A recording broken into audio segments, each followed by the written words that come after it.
আজকে আমরা অনুবাদ অনুষঙ্গের একটা গুরুত্বপূর্ণ বিষয় আমরা আজকে আলোচনা করব। আশা করছি তোমরা সবাই ঠিকঠাক দেখতে পাচ্ছ, শুনতে পাচ্ছ। অনেকে আজকে নতুন আছো, কোনো অসুবিধা হবে না। নেটওয়ার্ক প্রবলেম থাকলে পরে রেকর্ডিং ক্লাস শেষ হওয়ার আধ ঘন্টার মধ্যে তুমি অ্যাপের মধ্যে পেয়ে যাবে। ক্লাসও পেয়ে যাবে, নোটসও পেয়ে যাবে, এবং এই বিষয়ে যে মক টেস্ট হয় সেটাও পেয়ে যাবে। তো আজকে আমাদের আলোচনার বিষয় বিখ্যাত কথাসাহিত্যিক গি দা মোপাসা। আমরা তাকে শর্ট নাম মোপাসা নামে চিনি। তার পরিচয় গি দা মোপাসা, এই নামেই তিনি কিন্তু পৃথিবী বিখ্যাত। এবং তার পুরো নাম যদি পরীক্ষায় আসে তাহলে গি দা মোপাসা বললেও পুরো নাম বোঝায়। এছাড়া তার আরো বড় মানে তাদের পূর্বপুরুষদের নামের সঙ্গে যুক্ত করে একটা নাম তৈরি হয় তাদের। সেটা হচ্ছে হেনরি ইয়েরেনে অ্যালবার্ট গি দা মোপাসা। তবে আমরা যে উচ্চারণটা করছি এটা সঠিক উচ্চারণ নয়, কারণ তিনি ছিলেন ফরাসি কবি। ফ্রান্সের যে উচ্চারণ সেটা আমরা করতে পারবো না। আমরা কিছুটা উচ্চারণ করতে পারছি, যেমন হেনরি উচ্চারণ করছি। এই হেনরিটা সব জায়গায় হেনরি নয়, কোনো কোনো জায়গায় এরি এরকম উচ্চারণ আছে। এরি, এইচটা এ উচ্চারণ আছে। আমরা উচ্চারণ করছি রেনে, কোনো জায়গায় উচ্চারণ আছে রেনি। বা জার্নে উচ্চারণ, উপর দিকে দেখবে জার্নে, বা অন্তত জটা না উচ্চারণ করে ইয়ারনে, এরকম উচ্চারণ রেনে, রেনে উচ্চারণ। তারপরে আলবার্ট, কোনো কোনো জায়গায় আলবার্ট পাবে না, কোনো কোনো বইতে পাবে আলবেয়ার, আলবেয়ার। তবে আমরা ইংরেজিতে এখানে অ্যালবার্ট লেখা আছে, তাই আমরা কাছাকাছি বর্ণটাকে আমরা রাখার চেষ্টা করছি, অ্যালবার্ট। তারপর গি দা মোপাসা, এই গি দা মোপাসা এই নামেই তার পরিচয়। পুরো নাম হেনরি জেরনে অ্যালবার্ট গি দা মোপাসা। ঠিক আছে, হেনরি জার্নে রেনে, হেনরি রেনে অ্যালবার্ট। ঠিক আছে, তো মনে রাখবে Henri René Albert Guy de Maupassant. তো জানো মোপাসা, মোপাসার বানান আলাদা আছে, MEUPASSANT। বানান আর উচ্চারণ একটু আলাদা আছে। তো হেনরি রেনে, হেনরি আর তুই কাঁদিস না, মানে রয়া বললি না, তো রেনে, রেনে রেনে। তারপর তুই অ্যালবার্টের কাছে যা। তারপর গিয়ে তুই দা মোপাসা, যে দা শব্দটা একটা আভিজাত্য যাদের বোঝাতো, তাদের আগে এই দা, এই বিষয়টা আগেকার দিনে বসতো। সেই হিসেবে হেনরি জার্নে অ্যালবার্ট গি দা মোপাসা এই অংশটা রয়েছে। এটা আমাদের হয়ে গেল। এবার তিনি প্রকৃতিবাদী কবি। দেখো, যে কোনো লেখকই, তিনি কবি বললাম কেন না, আসলে প্রথমের দিকে তিনি কবিতা লিখেছিলেন, তারপর তিনি গল্পকার এবং ঔপন্যাসিক হিসেবে তিনি বিখ্যাত। প্রচুর অনুবাদ বিভিন্ন ভাষায় হয়েছে, বাংলাতেও হয়েছে, অনেক অনুবাদক রয়েছেন। সেগুলো আমরা কি করে মনে রাখবো সেগুলোও আমরা আজকে শিখে নেব। দেখো, যারা নতুন আছো তাদের উদ্দেশ্যে বলি, ডেটা পৃথিবীতে বহু জায়গায় ছড়িয়ে আছে এবং অনেক ভুলভাল ডেটা ছড়িয়ে আছে। তো আমি একেবারে বিভিন্ন ওয়েবসাইট, অথেন্টিক ওয়েবসাইট থেকে, ন্যাশনাল লাইব্রেরির ক্যাটালগ থেকে দেখে দেখে তাদের এখানে ডেটা বানিয়েছি। এটাকে তোমরা প্রায় 99% ঠিক বলে মানতে পারো। আর হচ্ছে, শুধু ডেটা আমি ক্লাসের মধ্যে দেই না, সেটা কিভাবে মনে রাখতে হয় এটা আমার থাকে ক্লাসের প্রধান টার্গেট। তাই যারা প্রথম ক্লাস করছো তাদের জন্য একটু বলে দিলাম। কিন্তু কখনো কখনো একটু অতিরিক্ত আমাদের জানতে হয়, সব সময় এসএসসির কথা মাথায় রেখে নয়। এসএসসির কথা মাথায় রেখে আমরা গুরুত্বপূর্ণ এগুলো আলোচনা করব, সেই সঙ্গে সঙ্গে পাশাপাশি কিছু আলোচনা করতে হয়। কারণ পরীক্ষায় এমন কিছু প্রশ্ন চলে আসে, এর প্রভাব কার উপরে থাকতে পারে, তাহলে তার পরিচয়, তাকে যদি তুমি চিনে রাখো, তাহলে সেখানে প্রশ্নের উত্তর দিতে তোমার সুবিধে হবে। কেন বলছি না, তার কারণ হচ্ছে এখানে একটা শব্দ তোমরা দেখতে পাচ্ছ, যে প্রকৃতিবাদী লেখক। প্রকৃতিবাদী লেখকের বৈশিষ্ট্য কি? প্রকৃতিবাদী লেখকের বৈশিষ্ট্য হচ্ছে যে প্রকৃতিবাদী লেখকরা কিন্তু রবীন্দ্রনাথের মতো সমগ্র জগৎকে সেই সুন্দর, যা কিছু হবে সবই মঙ্গলময়, এই রকম দৃষ্টিতে তারা দেখেন না। আমরা প্রকৃতিবাদী লেখকেরা আমাদের মতোই দেখো, যে তোমরা পৃথিবীর চারিদিকে যা কিছু দেখবে, দেখবে এদিকে গুন্ডামি, ওদিকে দু নম্বরি, ওদিকে ভেজাল, এই সমস্ত যে সব নগ্নতা, কার পিছনে কে লাগছে, এই সমস্ত চক্রান্ত নিয়ে পৃথিবী ভরে গেছে। তাই রবীন্দ্রনাথের যুগ যখন শেষের পথে, তখন বাংলা সাহিত্যেও আমাদের প্রকৃতিবাদী লেখকেরা উপস্থিত হয়েছিলেন, যারা সেই তাদের মধ্যে কিছুটা জীবনানন্দও ছিলেন, মহিতলাল, যতীন্দ্রনাথ সেনগুপ্ত ইত্যাদিরাও ছিলেন। আর তারপর বীরেন্দ্র চট্টোপাধ্যায় এর প্রমুখ অনেকে আছেন, তাদের মধ্যে এই সমস্ত বৈশিষ্ট্য আছে বাংলা সাহিত্যেও। তারা প্রকৃতিবাদী কারা? ইংরেজিতে একে বলা হয় ন্যাচারালিস্ট কবি। ন্যাচারালিস্ট কবি মানে ন্যাচারাল যেটা, সেই ন্যাচারাল কোনটা? না তাহলে রবীন্দ্রনাথ কি ন্যাচারাল নয়? রবীন্দ্রনাথকে বলা হয় ভাববাদী কবি, কিছুটা কিছুটা কল্পনাশ্রয়ী কবি। তিনি প্রথমের দিকে, শেষের দিকে যদিও তিনিও বাস্তববাদী। প্রকৃতিবাদী হচ্ছে প্রকৃত অর্থে বাস্তববাদী, কিন্তু তাদের ঝোঁক থাকে যেগুলো খারাপ, যেগুলো নগ্নতা, যেগুলো মানে ভুলগুলো ধরা, এটা হচ্ছে এদের অন্যতম একটা টার্গেট ধরে নিতে পারো। কারণ যে বিষয় নিয়ে তিনি লিখছেন সেটা তো অনেক কিছুর মধ্যে একটা চুজ করতে হবে। সেই চুজ করাটা হচ্ছে যে পৃথিবীতে বিভিন্ন ধরনের ভুল আছে, বা ভুল কিছু ঘটে চলছে, খারাপ কিছু ঘটে চলছে। সেটা নগ্নতা হতে পারে, সেটা যৌনতা হতে পারে, সেটা কারো অত্যাচার হতে পারে। যেমন এদের রচনায় বিশেষ করে পতিতাদের কথা, বেশ্যাদের কথা, কিংবা নারীদের উপরে অপমানের কথা, কিংবা ধর্মের অত্যাচারের কথা, ভণ্ডামির কথা, এই সমস্ত বিষয়রা যাদের যাদের লেখাতে বিশেষ করে ফুটে ওঠে, তাদেরকে ন্যাচারালিস্ট কবি বা প্রকৃতিবাদী লেখক বলা হয়ে থাকে। ঠিক আছে? তো এটা ইন্টারভিউর জন্যও তুমি রেডি, ফাইনাল এসএসসির জন্য তুমি রেডি। নেক্সট, আমরা এবার যে এই পেজটাতে আমরা যেটা দেখব সেটা হচ্ছে সেই ফরাসি। আগে দেখো, প্রথম এসএসসির জন্য কিন্তু খুব কঠিন প্রশ্ন অনুবাদ অনুষঙ্গ থেকে আসে না। কি আসবে? তিনি কোন ভাষার লেখক, কোথাকার লেখক, তার প্রথম রচনা বা শ্রেষ্ঠ রচনা, এইটুকু মনে রাখলেই চলবে। ঠিক আছে? কিন্তু আমাদের যদি একটু কঠিন প্রশ্ন এসে যায়, কখনো কখনো এরকম প্রশ্ন চলেও আসে, তাই একটু ডিটেলসে আমরা পড়বো। তবে প্রথম পৃষ্ঠাতে যা দিয়েছি, এইখান থেকেই তোমার এসএসসি তে প্রশ্ন কমপ্লিট হয়ে যাওয়ার কথা। সেটা কি? না প্রথম কবিতা কি নাম? না তার ফ্রান্সের উচ্চারণ হচ্ছে এও বোর্ড দে লেও। আবারও বললাম, ফ্রান্সের অরিজিনাল উচ্চারণ আমরা পারবো না, আমরা ইংরেজির বর্ণ ইংরেজির মতো উচ্চারণ করি। এ ইউ আছে তো এও, এও বোর্ড দে লেও। তো হচ্ছে আমরা কিভাবে মনে রাখবো? না, আমরা জানি যে রবীন্দ্রনাথ বোটে বসে বসে তিনি অনেক কবিতা লিখেছিলেন। নদীতে ভেসে ভেসে বোটে বসে বসে অনেক তিনি কবিতা লিখেছিলেন। তো এখানে বোটের জায়গায় বলছে বোর্ড, বোট নেই, তো হচ্ছে এই বোর্ড দে, এইখানে আমি কবিতা লিখবো। লিখবো, লিখবো থেকে লেও, আর হচ্ছে এই, এও থেকে হয়ে গেল এই, বোর্ড দে, লিখবো কি লিখবো? কবিতা লিখবো। জলের ধারে, এর বাংলা মানে হচ্ছে জলের ধারে, যেটা প্রথম প্রকাশিত হয়েছিল 1875 সালে। যে সংকলনটায়, সেই সংকলনের নাম হচ্ছে লে বুলেটিন ফ্রান্সিস বলে একটা সংকলন সেই সময় প্রকাশিত হয়েছিল। একটা সংকলন, একটা বই। তার মধ্যে এই মপাসার এই আয় এও বোর্ড দে লেও, এই কবিতাটি প্রকাশিত হয়েছিল। তাহলে বোর্ডে কি লিখবে? কবিতা লিখবে, এইটুকু মনে রাখবে, এই বোর্ড দে লেও। তাহলে আমরা মনে রাখতে পারবো। তারপর বোর্ড তো নিল, তারপর কি করবে? দেশ ভার্স। অনেক বইতে এবং ইউটিউব ভিডিওগুলোতেও আমরা দেখেছি যে দেশ ভার্স, যে তার প্রথম কাব্যগ্রন্থে বানানটা সেখানে প্রচুর জায়গাতেই ভুল আছে। দে ভার্স ইত্যাদি লেখা আছে। আমি অরিজিনাল তার বইয়ের পুরো ফার্স্ট পেজের ছবি দেখে তোমাদের এখানে নাম লিখে দিয়েছি। সেটা হচ্ছে দেশ ভার্স। এটা হচ্ছে নিখুঁত 1880 খ্রিস্টাব্দে তার প্রথম কাব্যগ্রন্থ। ঠিক আছে? আমরা, আমাদের একটা উচ্চারণ আছে ভার্স, মানে হচ্ছে ওই ছন্দ মিলে যে কবিতা, এক একটা করে পংক্তি মেলানো, তাকে আমরা এক একটা ভার্স বলি। তো হচ্ছে এখানেও সেই যেহেতু কবিতার সংকলন, তাই এটা হচ্ছে দেশ ভার্স।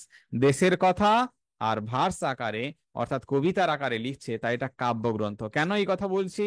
না তার কারণ পরীক্ষায় আসবে যে দেশ ভার্স মোপাসার এটা কি ধরনের রচনা, এটা গল্প না কবিতা কাব্য সংকলন, বা এটা উপন্যাস। তোমাকে তাকে মনে রাখতে হবে ভার্স আছে মানে কবিতা সংকলন, দেশের কথা লিখেছিল দেশ ভার্স। তারপর হচ্ছে বোর্ডে লিখেছিল কবিতা, স্যার বলেছিল পড়ানোর সময়, এভাবে মনে রাখবে। ঠিক আছে? তাহলে আমরা প্রথম কবিতা পেয়ে গেলাম, ও বোর্ড দে লেও। তারপর প্রথম কাব্যগ্রন্থ দেশ ভার্স। প্রথম গল্প বলে দে সুইফট। বৌলে, বৌলে দে সুইফট। তাহলে বৌলে দেখে আমরা কোডিং ল্যাঙ্গুয়েজে আমরা মনে রাখবো যে বলে দে সুইফট, এই সুইফট তুই বলে দে, তাড়াতাড়ি বলে দে। কি বলবে না গল্প বলবে, কি বলবে গল্প বলবে। বোর্ড কেন দেবে, কবিতা লিখবে। বলতে কি বলছে, বল না বলে যা, বলে যা। তো যে কি না গল্প। তাহলে গল্প হচ্ছে তার বৌলে দে সুইপ। বৌলে দে সুইপকে বাংলায় যে নাম দেওয়া হয়েছে সেটা বিভিন্ন জায়গায় বিভিন্ন, কোথাও মোটা সোটা মেয়ে, কোথাও চর্বির তাল, যেমন অসিত বন্দ্যোপাধ্যায় উল্লেখ করেছেন, কোথাও নারায়ণ গঙ্গোপাধ্যায় উল্লেখ করেছেন চর্বির গোলা। ঠিক আছে। তো সেইটাকে হচ্ছে ইংরেজিতে হচ্ছে বৌলে দে সুইফ।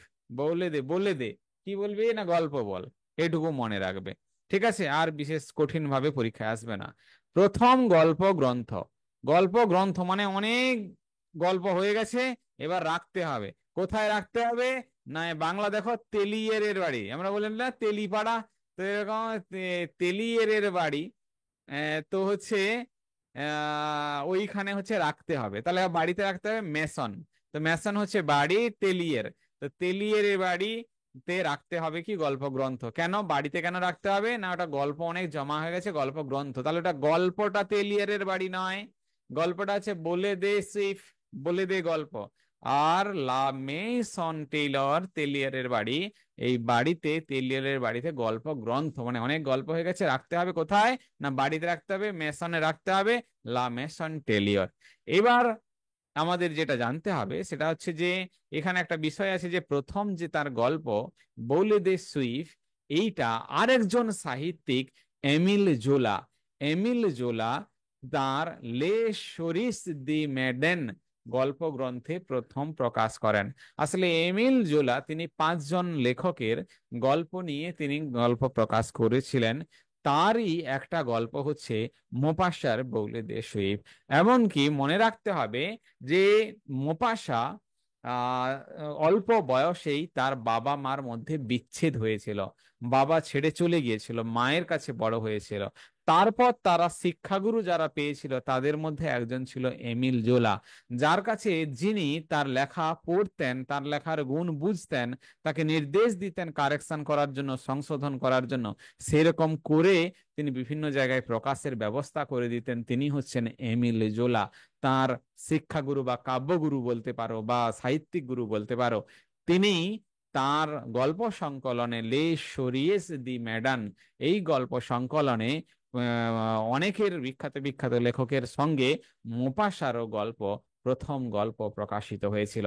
এই যে মোপাসা সম্পর্কে আরেকটু কথা বলে দিই, যে সেটা হচ্ছে যে আমাদের যে বাংলা সাহিত্যে প্রথম সার্থক ছোট গল্প লিখেছিলেন রবীন্দ্রনাথ, এবং তার প্রথম সার্থক ছোট গল্পের নাম দেনা পাওনা। কিন্তু মনে রাখতে হবে যে দেনা পাওনা লেখার পূর্বে রবীন্দ্রনাথ আরো কয়েকটা গল্প লিখেছিলেন, ভিখারিনী, ঘাটের কথা, মুকুট, রাজপথের কথা। তো এই সমস্ত গল্পগুলো কিন্তু ভালো গল্প ছিল না, তাই বাংলা সাহিত্যে প্রথম ছোট গল্প হিসেবে দেনা পাওনাকে বলতে হয়।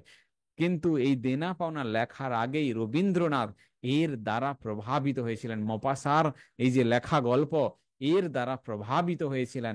তারপর তিনি নিজেকেও একটু পাশ্চাত্য শৈলীতে গল্পকে তিনি সাজালেন। তার আগে কেন না, তার আগে কোনো শৈলী প্রাচ্যের কোনো গল্পের শৈলী ছিল না, তিনিই প্রথম গল্প লেখা শুরু করেছিলেন, এটাও আমাদের মনে রাখতে হবে।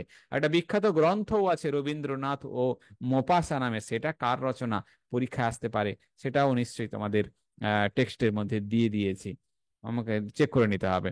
আর হচ্ছে যে একটা বিষয় যে প্রভাত কুমার মুখোপাধ্যায়, রবীন্দ্রনাথের একটু পরবর্তীকালে প্রভাত কুমার মুখোপাধ্যায়, যার একটি ফুলের মূল্য, বিদেশে তিনি পড়াশোনা করতেন। বিদেশের যে বিষয়, আমরা সবসময় আগেকার দিনে একটা ধারণা ছিল বিদেশ বিষয়টা বোধহয় খারাপ, আমাদেরটাই বোধহয় ভালো। প্রভাত কুমার মুখোপাধ্যায় তার গল্পের মধ্যে সেই বিষয়টাকে নাড়িয়ে দিয়েছিল, এবং বিদেশেও মানুষ আমাদের এখানকার মানুষের মতোই আবেগপ্রবণ, এই বিষয়গুলোকে তিনি দেখিয়েছিলেন। তো আর প্রভাত কুমার মুখোপাধ্যায়ের নাম এই কারণে আমি বলছি না, বাংলা সাহিত্যে মোপাসা বলা হয় প্রভাত কুমার মুখোপাধ্যায়কে, সেটাও তোমাদের মনে রাখবে। আমি এখানে মনে করে ঢুকিয়ে দেব, এটা আমি একটু মিস করেছি। তো যাই হোক, এই পেজে আমি কি শিখলাম না, বোর্ডে লিখবে কি কবিতা, আও বোর্ড দে, আও বোর্ড দে লিখ। তারপর হচ্ছে প্রথম কাব্যগ্রন্থ দেশ, ভার্স, ভার্স মানে কবিতার, কিন্তু দেশের কথা লেখা হবে মানে তার সেটা কাব্যগ্রন্থ হয়ে গেল, শুধু কবিতা নয়। বৌলি দে সুইফট কি বলবে? গল্প বলবে। লামানসন টেইলর, টেলিয়রের বাড়িতে মেনসন বা মেইসন, আমরা যেমন ম্যানসন ও কখনো কখনো বড় বাড়িকে বলা হয়, তো এখানে মেইসন বলা আছে। টেইলর, সেই বাড়িতে কি রাখা হবে? না গল্প গ্রন্থ রাখা হবে।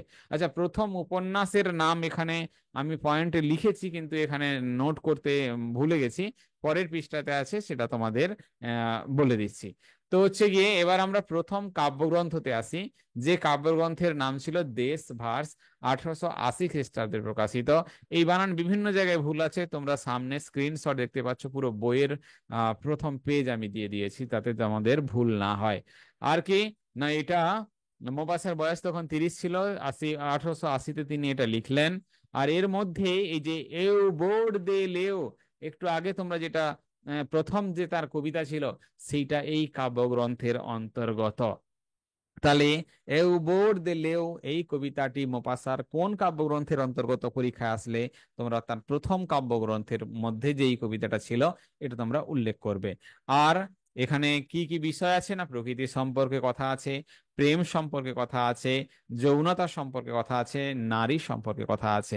কিন্তু এই যৌনতা সম্পর্কে কথা বলতে গিয়ে একটা কবিতা ছিল, লা ফেম দা পাল দা, লা ফেমি দা পাল, ফেম, ফেম তো ফিমেল নয়, ফেম। যৌনতার সঙ্গে তো পুরুষ এবং নারীর সঙ্গে মিক্স করে ব্যাপারটা তৈরি করা হয়, তো সে ফিমেল নয় কিন্তু ফেম, তো ফিমেল থেকেই ফেমটা মনে রাখবে, লা ফেম দি পাল। তো এই কবিতাটা অশ্লীলতার অভিযোগে 300 কপি এর এটাকে জব্দ করেছিল তখনকার ফরাসি সরকার। আর একটা বিষয়, যে কিন্তু এই সমস্ত রচনাকে পরবর্তীকালে তিনি যখন গল্প উপন্যাস লিখছেন, তখন এগুলোকে কিশোরী সুলভ সৃষ্টি বলেছিলেন, মনে রাখবে। কিশোরী সুলভ, কিশোরী মানে অল্প বয়স বালিকাদের কাজ হচ্ছে এই সমস্ত কবিতা লেখা, তাই তিনি এগুলো ছেড়ে দিয়ে বিশ্ব সাহিত্যের সেরা সেরা তিনি গল্প শোনালেন। তার গল্পের আমরা কিছু বিষয়ও আমরা আজকে শুনবো। তারপর তার প্রথম গল্প সংকলন, আমরা তখন কাব্য সংকলন আমরা প্রথম শুনে নিলাম, এখন আমরা যাচ্ছি গল্প সংকলন। এবং তোমরা জানো যে মেনসন টেইলর, লা মেনসন টেইলর, এটা ছিল তার প্রথম গল্প সংকলন। এটা ছিল তার প্রথম গল্প সংকলন, সেটা প্রকাশিত হচ্ছে 1881 খ্রিস্টাব্দে, যেখানে 10টি গল্প ছিল। তার মধ্যে একটা গল্প আছে যেটা তার প্রথম গল্প, বলে দে সইফ। কি বলবে? গল্প বলবে, বলে দে সইফ। আর যে লা মেনসন টেলর, এইটা তার যেমন গল্প সংকলন, তেমনি এইটা তার গল্পেরও নাম। সেই গল্প গ্রন্থের মধ্যে একটা গল্প আছে লা মেইসন টেলর, সেই নামেই তিনি গল্প গ্রন্থের নাম করলেন লা মেইসন টেলর। সঙ্গে সঙ্গে তার যেটা প্রথম রচনা, বৌলে দে সুইফ, এই ভাবেই আমি উচ্চারণ করছি যাতে তোমাদের মনে থাকে, বলে দেখি বলবে, গল্প বলবে, প্রথম গল্প, সেটাও তার এই লা মেইসন টেলর, যেটা তার প্রথম গল্প গ্রন্থ, তার মধ্যে রয়েছে। এবার হচ্ছে এর মধ্যে আছে কি না, ফরাসি সমাজের নিম্ন মধ্যবিত্ত জীবন, যৌনতা ও নৈতিক দ্বন্দ্ব, এর এই সমস্ত বিষয় এর মধ্যে রয়েছে। সেটা আগের কবিতার মধ্যেও এই বিষয়গুলো অনেকটা ছিল। তো এই যে লা মেজো তেলিয়ে বা তেলিয়ের বাড়ি, গল্পটির মধ্যে আছে কি না, পতিতালয়ের মালিক পক্ষের গ্রাম যাত্রার কাহিনী, এবং যেখানে হাস্যরস ও বেদনার মিশেল আছে। ঠিক আছে, তাহলে পতিতালয়ের মালিক সে কি করছে না, গ্রামে গিয়েছে। আর গ্রামে যাওয়ার পর সেখানে সে না একটা চার্চে গিয়েছে, এইদিকে চালায় শহরের দিকে পতিতালয়, এদিকে যা পাপ করার সে পাপ করে নিচ্ছে। তারপর গ্রামে গিয়ে সে যখন চার্চে গেছে, তখন চার্চে গিয়ে তার মধ্যে দ্বন্দ্ব তৈরি হয়েছে, পাপ এবং পুণ্যের দ্বন্দ্ব তৈরি হয়েছে। সেই দ্বন্দ্বই হাস্যরসের এবং দুঃখেরও সৃষ্টি করেছিল। ঠিক আছে, এবং এই তার গল্প গ্রন্থ এত জনপ্রিয় হয়ে গিয়েছিল যে 1 বছরের মধ্যে 12টা সংস্করণ বের হয়েছিল। 1 বছরের মধ্যে 12টা সংস্করণ বের হয়েছিল।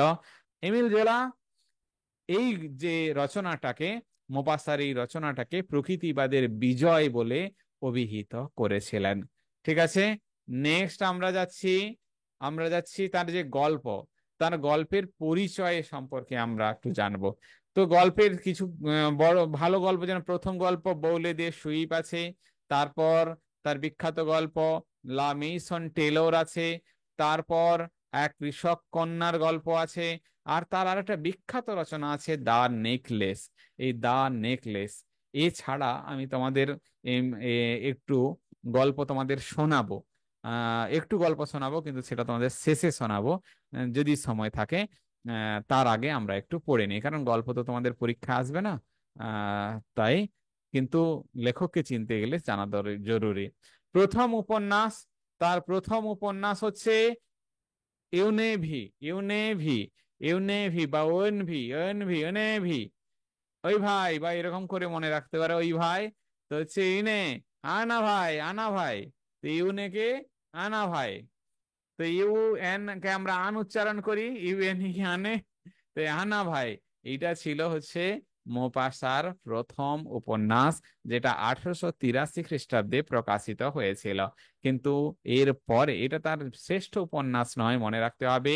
মোপাসার প্রথম উপন্যাস হচ্ছে ওই অনভি বা আনা আনা ভাই মনে রাখলেও চলবে। আর হচ্ছে 2 বছর পর তার একটা ভেল আমি বলে একটা উপন্যাস প্রকাশিত হয়েছিল, যেটা ছিল তার শ্রেষ্ঠ উপন্যাস। তবে এটা আমরা জেনে নেই, তার প্রথম উপন্যাস ওএনভি, যার বাংলা হচ্ছে জীবন বা এক জীবন, যার প্রকাশকাল হচ্ছে 1883 খ্রিস্টাব্দ। মূল ফরাসির নাম ছিল ওনে ভাই হাম্বল ভ্যারিটে, একটি জীবন, নম্র সত্য, নম্র সত্য। এই নাম ছিল মূল ফরাসির পুরো নামটা। এর মধ্যে আছে কি, না এর মধ্যে আছে নরমান্ডি অভিজাত পরিবারের নারী জেন ডে ভোর জীবন সংগ্রামের কথা এখানে বলা আছে। এত মনে না রাখলেও চলবে, কিন্তু একটু জেনে রাখলে ভালো, খুব বাই চান্স চলে এলো। স্বামীর বিশ্বাসঘাতকতা, পুত্রের অবক্ষয় এবং আর্থিক পতন। তাহলে এই যে স্বামীর বিশ্বাসঘাতকতা, একটু আগেই যখন আমরা মোপাসার ব্যক্তি জীবনের কথা বলি, আমরা তখনই বলেছিলাম তার মায়ের সঙ্গে তার বাবার সম্পর্ক ঠিক ছিল না, তারা ছেড়ে চলে গিয়েছিল। তাই যে বিশ্বাসঘাতকতা, যে তার বাবার যে ছেড়ে চলে যাওয়া, এটা তার জীবনে বড় আঘাত দিয়েছিল। তো হচ্ছে সেই বিষয়টা, তাই নারীদের উপরে যে অত্যাচার, সে অত্যাচার শারীরিক ভাবে এবং মানসিক ভাবে, সেটা তার গল্প এবং উপন্যাসের মধ্যে এসে গেছে। এইগুলো হচ্ছে নারীর স্বপ্নভঙ্গের করুণ চিত্র। এগুলো তার এই প্রথম উপন্যাস আনা ভাই বা অনভি এর মধ্যে রচিত। এছাড়া মোপাসা 6টা উপন্যাস লিখেছিলেন। আমরা একটু আগে আমরা একটা পড়েছি, আনা ভাই। কেন, কি করবো গিয়ে, না বেল নিয়ে আয়, আমি খাবো, আনা ভাই, বেল আমি। তাই এটাই হচ্ছে বেল আমি। বাং এর বাংলা মানে বেল মানে ভালো, আমি মানে বন্ধু বা সঙ্গী। তো হচ্ছে এই বেল আমি, এটা হচ্ছে মোপাসার, গি দা মোপাসার শ্রেষ্ঠ উপন্যাস, এটা আমাদের মনে রাখতে হবে। তো হচ্ছে এবার তারপর নেক্সট উপন্যাস মন্টে ওরিয়েল। তো হচ্ছে মন একটু সামলা, একটু মন সামলা, আসছি, একটু দেরি হবে। আনা ভাই, কেন, কি নিয়ে আসবো, বেল নিয়ে আয়, কে খাবে, আমি খাবো। সে বলছে মন্টে ওরিয়েল। তো হচ্ছে ওরিয়েল, তো হচ্ছে মন্টে ওরিয়েল, মন শুরু হচ্ছে মন দিয়ে। তো হচ্ছে একটু মন শান্ত কর, আমি যাচ্ছি। বলছে প্যারে এইট জিন, বলে তুই বেলটা পেরে জিন, জিন বা যা উচ্চারণ হয় ফরাসিতে যা। তো হচ্ছে পেয়ারে বা পিয়েরে, পিয়েরে। তো হচ্ছে পেয়ারে মানে লোক, পেয়ারে লোক। তোকে পেয়ারে বলছে তাকে, বলছে তুই নিয়ে আয়। কি করে নিয়ে আসবে, তাড়াতাড়ি, পুরো জিন যেমন দৌড়ে চলে আসে সময় ভূতের মতো, তো সেরকম পেয়ারে একটি জিন, তুই হচ্ছে জিনের মতো হয়ে তুই, পেয়ারে মানে হচ্ছে প্রিয়জনকে পেয়ারে বলা হয় হিন্দিতে বা উর্দুতে। তো সেরকম হচ্ছে পেয়ারে অ্যাড জিন, তুই জিনের মতো করে তুই দৌড়ে চলে আয়। হুট কাম, হুট করে, যেমন আমরা মাঝে মাঝে বলি না হুট, মানে হচ্ছে তাড়াতাড়ি পালা। তো কিন্তু এখানে কাম ডাকা হচ্ছে লা মোট। তারপর হচ্ছে মঠ, মঠ হচ্ছে মত, এই যে অ্যারাবিক শব্দ আছে মত, তার সঙ্গে মঠ মিল আছে, মানে হচ্ছে মত বা মৃত্যু, মৃত্যু বা ডেথ। তো হচ্ছে ফোর্ট কাম দেখ, এত তাড়াতাড়ি গেলে তো মরে যাবে মানুষ এত তাড়াতাড়ি, ফোর্ট কামলা মোট, এরকম করে একটা কোডিং করে মনে রাখবে। তারপর নোট রে, না না পারবো না, নোট রে কই ওর, তুই তোর নিজের ব্যাপারটা দেখে নে, ঠিক আছে, নোট রে কই ওর। তাহলে 6টা উপন্যাস, সেটা হচ্ছে আনা ভাই, কেন ভাই, না বেল আমি খাবো, তো হচ্ছে মন সামলা মন্ট ওরিয়েল। তার বলছে প্যারে অ্যাড জিন, জিনের মতো করে প্যারে তুই তাড়াতাড়ি চলে আয়। ফুট কাম, তাড়াতাড়ি চলে আয়। লা মোট, না খেলে মরে যাব আমি। তো নোট রে, তো সে বললো না আমি করব না। নোট রে, আমি একদম নড়বো না। কো ইয়োর, তুই তোর নিজেরটা করে নে। এই হচ্ছে মোপাসার 6টা উপন্যাস। আমরা এভাবে মনে রাখার চেষ্টা করব চেন সিস্টেমে। কিন্তু মনে রাখবো, তার প্রথম উপন্যাস হচ্ছে অনভি বা আনা ভাই কোডিং। আর হচ্ছে তার শ্রেষ্ঠ উপন্যাস হচ্ছে বেল আমি, বেল নিয়ে আয়, আমি খাবো। তারপর হচ্ছে মোপাসার যেটা শ্রেষ্ঠ উপন্যাস বেল আমি, এইটা সম্পর্কে একটু জেনে নেই। মূল চরিত্র হচ্ছে জর্জ দুরোয়া। এ হচ্ছে দরিদ্র একটা সৈনিক। এই সৈনিক কি করছে, না এই সৈনিক হচ্ছে অসাধারণ একটা সৈনিক, কিন্তু সে জীবনে অনেক বড় স্বপ্ন দেখে। এবং স্বপ্ন দেখতে গিয়ে সে কি করে, অনেক মহিলার সঙ্গে, যারা মান্যগণ্য প্রতিষ্ঠিত মহিলা রয়েছে, তাদের সঙ্গে সে সম্পর্ক তৈরি করে এবং তাদেরকে ব্যবহার করে সে নিজে একটা উঁচু জায়গায় পৌঁছে যায়। তাহলে এই যে পৃথিবীতে কিছু মানুষ আছে, আবারও মনে রাখতে হবে, মপাসার মাকে তার বাবা ছেড়ে গিয়েছিল, সেইটা সে মেনে নিতে পারেনি। তাই মহিলাদের উপরে অত্যাচার, নোংরামি, এটা নিয়েই সে বেশি লিখছে। মহিলারা সম্মান পাচ্ছে না, অধিকার পাচ্ছে না, এই বিষয়ে সে লিখছে। আর তার শ্রেষ্ঠ উপন্যাসে তারই ব্যক্তি জীবনের প্রভাব আছে, যেখানে জর্জ দুয়ারা নামে একজন নৈতিক অধঃপতনে জর্জরিত একটা চরিত্র। সে শুধুমাত্র লোভে, শুধুমাত্র উচ্চাকাঙ্ক্ষায়, উচ্চ আশায়, অর্থ লোভে, সম্পত্তি লোভে এবং ক্ষমতা লোভে সে কি করেছে না, মহিলাদের ব্যবহার করেছে।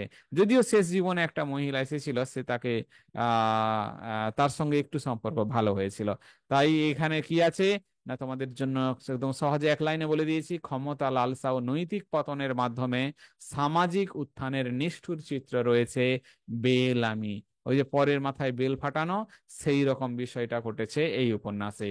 উপন্যাসের প্রধান চরিত্র জর্জ দুরুয়া, সে কি করছে না, তার আকর্ষণীয় ব্যক্তিত্বকে কাজে লাগিয়ে একের পর এক প্রভাবশালী নারীর সঙ্গে সম্পর্ক তৈরি করে। এই নারীরা তার সামাজিক ও আর্থিক উন্নতির সিঁড়ি হিসেবে কাজ করে, তাদেরকে সে ব্যবহার করেছিল। ইংরেজি অনুবাদ, তাই বেল আমির সঙ্গে সঙ্গে ভালো করে ইংরেজিতে অনুবাদ করেছে, যেমন গাল দেয় না লোকে, scoundrel, the history of A scoundrel.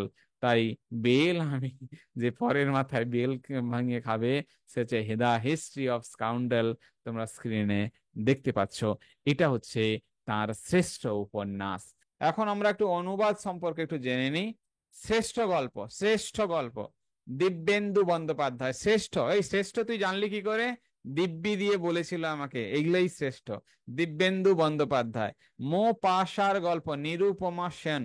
এই মো পাশার গল্প বলবো, নিরুপমা বলছে আমি খুব সুন্দরভাবে বলবো, তুই শুন। সেন মানে সে শুন, সেন মানে হচ্ছে শুন, কি শুন? মোপাসার গল্প শুন, মোপাসার গল্প শুন।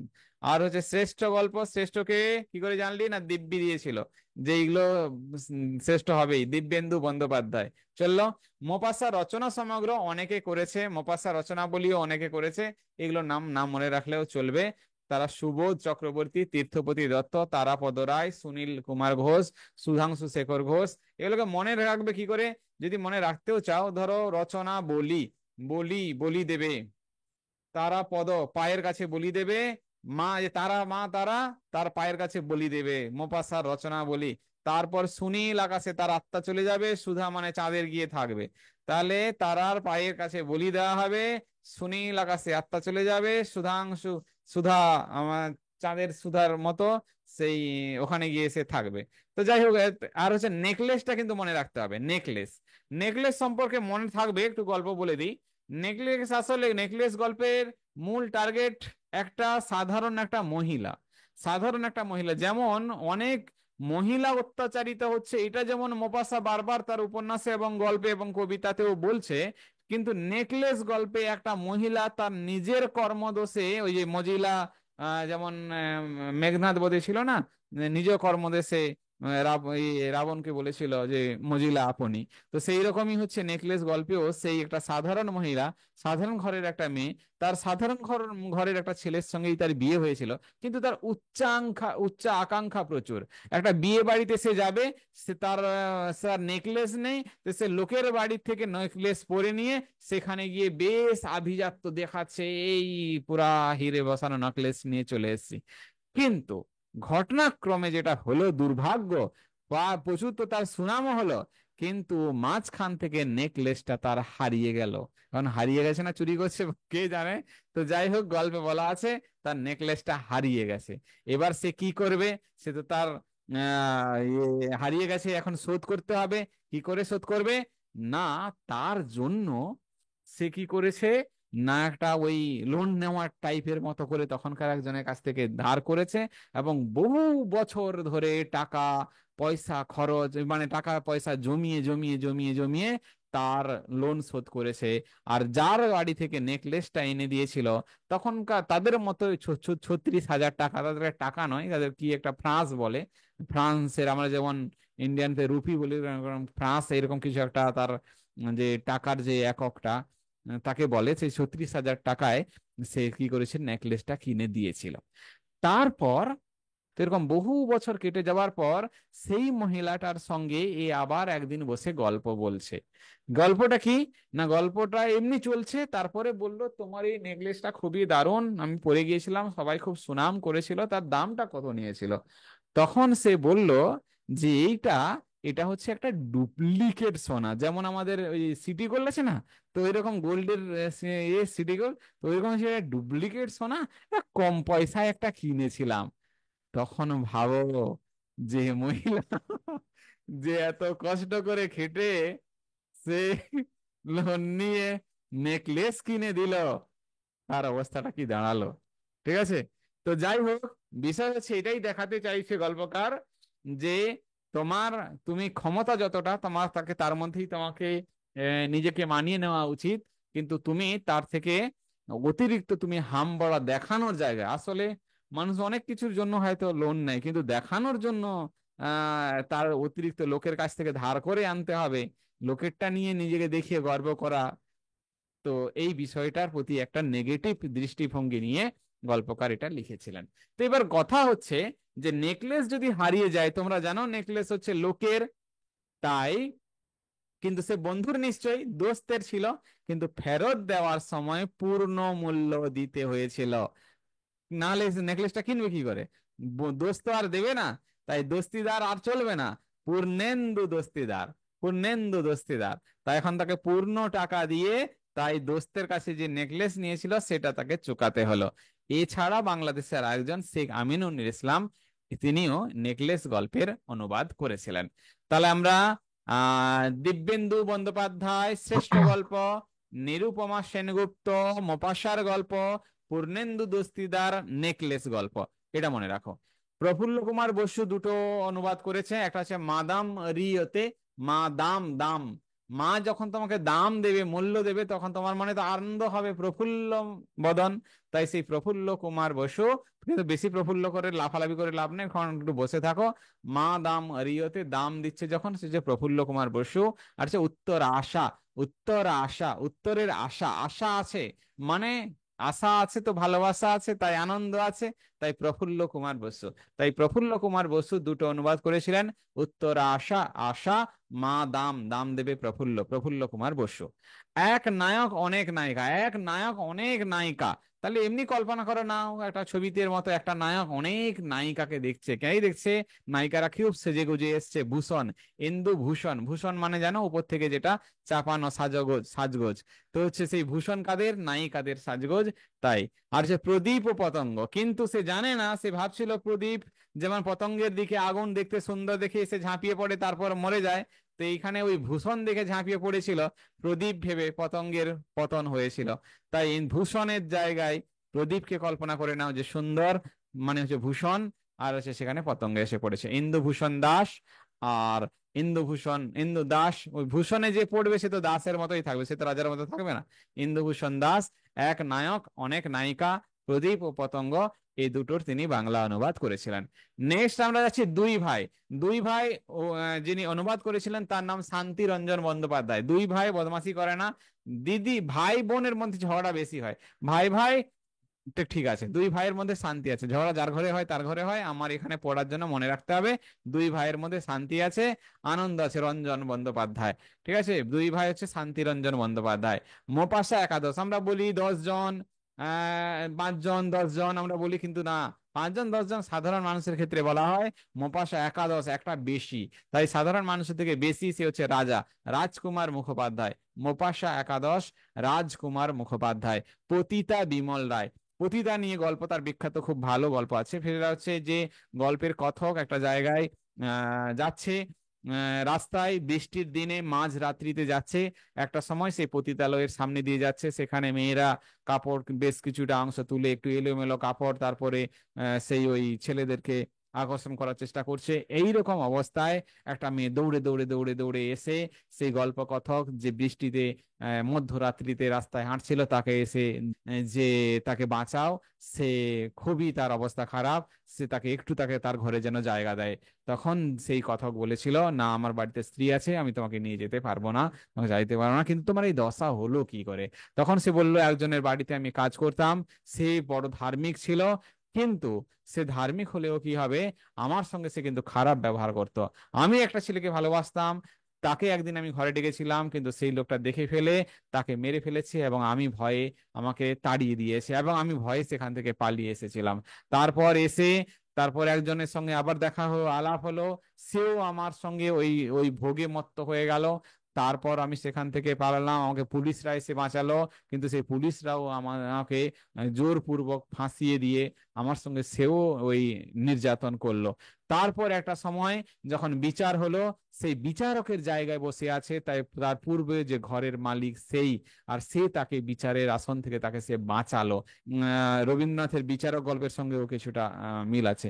তো হচ্ছে তারপর সে বাঁচানোর পরে কিন্তু সেই মেয়েটার সঙ্গে সে চুক্তি করলো যে তুই এরকম এরকম এলো, তুই, তোকে পয়সা দেওয়া হবে, সপ্তাহে তুই 2 দিন আসবি। তখন মেয়েটা সারা জীবনে বারবার বহু পুরুষের কাছে, ওই ভোগী পুরুষের কাছে আঘাত পেয়ে পেয়ে সে শুধু এটুকুই জানলো যে মানুষ, মেয়ের মূল্য তার শুধু শরীর, আর তাকেই সেটাকে মেনে নিতে হবে। যে তখন সে কি করলো, না শুধু সেই যে তার যে পূর্বের যে ঘরের মালিক ছিল বা এখন বিচারক ছিল, সে তার সঙ্গে সে সম্পর্ক করেনি, সঙ্গে সঙ্গে সে পয়সার লোভে আরো আরো অনেকের সঙ্গে সে সম্পর্ক করলো। কিন্তু তখন তার বদনাম হয়ে গেল চারিদিকে। তখন সে সেখান থেকে ফ্রান্সে চলে এলো। আর ফ্রান্সে এসে এখন ওই ওই যে পতিতালয়ের যে মালিক, তাদের সঙ্গে যোগাযোগ করে সে এইখানে অনেক দিন আছে। কিন্তু থেকে থেকে থেকে থেকে সে অনেক কষ্ট, আর সে থাকতে পারছে না, জীবন যন্ত্রণা, সে এখান থেকে উদ্ধার চাইছে। তাই তুমি আমাকে নিয়ে চলো তোমার বাড়ি। এখনো পর্যন্ত সেই কথক, যে অন্ধকারে মধ্যরাত্রিতে বৃষ্টিতে ভেজা অবস্থায় আসছিল, সেই শুরুতেই বলেছিল আমার বাড়িতে স্ত্রী আছে, তোমাকে নিয়ে যেতে পারবো না, আর শেষ মুহূর্তে তার সমস্ত জীবনের করুণ কাহিনী শোনার পরেও একই কথাই বলছে, আমার বাড়িতে আমার স্ত্রী আছে, আমি তোমাকে নিয়ে যেতে পারবো না। মেয়েটি কাঁদতে কাঁদতে সেই বৃষ্টি ভেজা জলে, বৃষ্টির সঙ্গে তার কান্নার সঙ্গে মিশে গেল, আর অন্ধকার রাত্রিতে মেয়েটাও মিশে গেল। এখানেই গল্পের শেষ হচ্ছে। একটা বিখ্যাত গল্প পতিতা। এই পতিতা গল্পের অনেকে অনুবাদ করেছে সম্ভবত, আর আমরা অন্তত ডেটা পাচ্ছি বিমল রায়। ঠিক আছে, তো এইটুকু মনে রাখবে যে বিমল, আজকাল প্রচুর টিভি খুললেই অ্যাডভার্টাইজ যাচ্ছে, অজয় দেবগন, অক্ষয় কুমার ইত্যাদি ইত্যাদিরা সব অ্যাডভার্টাইজ দিয়ে যাচ্ছে বিমলের। তো হচ্ছে পতিতালয়েরা, পতিতারা দাঁড়িয়ে আছে, আর পাশে বিমল দোকানের পাশে তারা বিমল খাচ্ছে। ঠিক আছে, এইটাই শুধু মনে রাখো, পতিতারা বিমল খাচ্ছে, এই হয়ে গেল। তারপর কিন্তু তাদের সরকার থেকে বলা হলো, রায় দেওয়া হলো যে না, বিমল খাসনি, শরীরের পক্ষে ভালো নয়, হয়ে গেল। তারপর তাহলে দুই ভাই, শান্তিরঞ্জন শান্তিরঞ্জন বন্দ্যোপাধ্যায়, দুই ভাই, রাজকুমার 5 নয় 10 নয় একাদশ থেকে বেশি, পোম্পাসা একাদশ রাজকুমার, বিমল রায় পতিতা। এই লেডিজ ম্যান, একটা লেডিজ ম্যানের পরে তাকিয়ে আছে, ধাক্কা দিয়ে দিচ্ছে, তারপর বলছে সরি, তারপর মুখের দিকে তাকিয়ে বলছে সরি, সৌরীন্দ্র মোহন মুখোপাধ্যায়। এই লেডিজ ম্যান, একটা লেডিজ, যদিও এখানে আলাদা কিছু বলেছে, আমরা শুধু মনে রাখার জন্য মনে করছি, এই লেডিজ ম্যান, একটা লেডিজ ম্যান ধাক্কা হয়ে গেছে, তারপর বলছে সরি, সৌরীন্দ্র মোহন, আর সরি বলার সময় মুখের দিকে তাকিয়েছিল মুখোপাধ্যায়, সৌরীন্দ্র মোহন মুখোপাধ্যায়। অপমানিত, অপমানিতা, আচ্ছা অপমানিতা রমেন চৌধুরী, অপমানিতা রমেন চৌধুরী। চৌধুরী বাংলাদেশের দিকে চৌধুরী হওয়ার একটা বড় শখ থাকে, তারা চৌধুরী হবে, একটা একটা বড় টাইটেল, একটা মান সম্মানের ব্যাপার। আর যদি না হয় তারা তারা অপমানিত ফিল করে, তাই অপমানিতা হচ্ছে রমেন চৌধুরী। রবীন্দ্রনাথ মোপাসা ও অন্যান্য প্রবন্ধ নামে একটা গ্রন্থ আছে, প্রবন্ধ গ্রন্থ, এটা মনে রাখতে হবে। মোপাসা যেন ফ্রান্সের ফরাসি, আর যিনি লিখেছেন তার নামও বাঙালির মতো নয়, ফ্রান্স ভট্টাচার্য, তার নাম হচ্ছে ফ্রান্স ভট্টাচার্য। তো হচ্ছে ফ্রান্সে গিয়েছিল, সেই তার তার নাম পাল্টে ফ্রান্স করে দিয়েছে। কেন গিয়েছিল? ভুট্টা খেতে গিয়েছিল, ভট্টাচার্য তার টাইটেল। রবীন্দ্রনাথ ও মপাসাকে নিয়ে এসে লিখলো, এখানকার লোক ওখানে ভুট্টা খেতে গেল, ফ্রান্স ভট্টাচার্য। রবীন্দ্রনাথ ও মপাসা, ফ্রান্স ভট্টাচার্য। তো আমরা এখানে শেষ হচ্ছে, হ্যাঁ স্যার। কুইজ স্টার্ট করছি। চলো, যে পারবে উত্তর দেবে। মপাসা ফরাসি। কোন ভাষা সাহিত্যিক? ফরাসি। ফরাসি। ফরাসি। প্রথমের দিকে সোজা সোজা থাকবে, ধীরে ধীরে কঠিন হবে। মপাসার পুরো নাম? প্রথমটাই। প্রথম ঘরটা প্রথমটা। হবে, প্রথম ঘরটা। প্রথমটা, এগুলো উত্তর তাড়াতাড়ি দেবে না, একটু ভেবে চিন্তে দেবে। মপাসা কোন ধরনের প্রকৃতিবাদী। প্রকৃতিবাদী কবি। প্রকৃতবাদী। প্রকৃতিবাদী এই এবং রোমান্টিক রোমান্টিক। হ্যাঁ, উভয় ঠিক। প্রকৃতিবাদী, রোমান্টিক না থাকলে প্রকৃতিবাদী ভালো উত্তর হবে, কিন্তু এখানে যেহেতু দুটোই আছে, দুটোই দেবে। এও বোর্ড দিলেও রচনাটি? এই কবিতা। কবিতা।